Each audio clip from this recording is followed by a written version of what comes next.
അങ്ങനെ Resmin big boss ഹൗസിൽ നിന്നും പുറത്തായി. ഈ ഒരു വീക്ക് തൊട്ട് എല്ലാവരും പറയുന്നുണ്ടല്ലേ റസ്മിനാണ് പുറത്തു പോകുന്നത്. അപ്പൊ എന്തായാലും റസ്മിൻ തന്നെയാണ് പുറത്തു പോയത്. ശരിക്കും പുറത്തു പോയപ്പോഴത്തേക്കും അവിടെ കണ്ടസ്റ്റൻസിൽ നോറയ്ക്കും അതുപോലെ തന്നെ നമ്മുടെ അപ്സരയ്ക്കാണ് കൂടുതൽ സങ്കടം ഉണ്ടായിരുന്നത്. കാരണം നോറ അതിന് ശേഷം ഇന്ന് പൊട്ടി കരയുന്ന കാണാനുണ്ട്. അതുപോലെ തന്നെ അപ്സരയും അത് അവിടെ കിടന്നൊക്കെ കരയുന്ന കാണാനുണ്ട്. ആ ജാസ്മിൻ ഓൾറെഡി അറിയാമെന്ന് തോന്നുന്നു റസ്മിൻ തന്നെയാണ് പോകുന്നത്. അതുകൊണ്ട് തന്നെ അത്രമാത്രം വിഷമമൊന്നും കാണിച്ചില്ല. ഓൾറെഡി പ്രിപ്പയർഡ് ആയിരുന്നു ജാസ്മിൻ. പിന്നെ നമ്മുടെ അർജുൻ ആണെങ്കിൽ പോലും കുറച്ച് വിഷമമൊക്കെ ഉണ്ടായിരുന്നു. കണ്ണീന്നൊക്കെ കണ്ണുനീരൊക്കെ വരുന്നുണ്ടായിരുന്നു.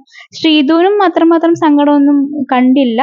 പിന്നെ ബാക്കി എല്ലാവരും അവിടെ ആ ഗെയിം അവിടെ പറഞ്ഞു നിർത്തി. അതുപോലെ തന്നെ ജിൻഡോയും നമ്മുടെ റസ്മിനും അവരുടെ അങ്ങോട്ടും ഇങ്ങോട്ടും സോറി പറഞ്ഞ് എല്ലാം ഗെയിമാണ് എന്ന് പറഞ്ഞ് അവരവിടെ പറഞ്ഞു നിർത്തി.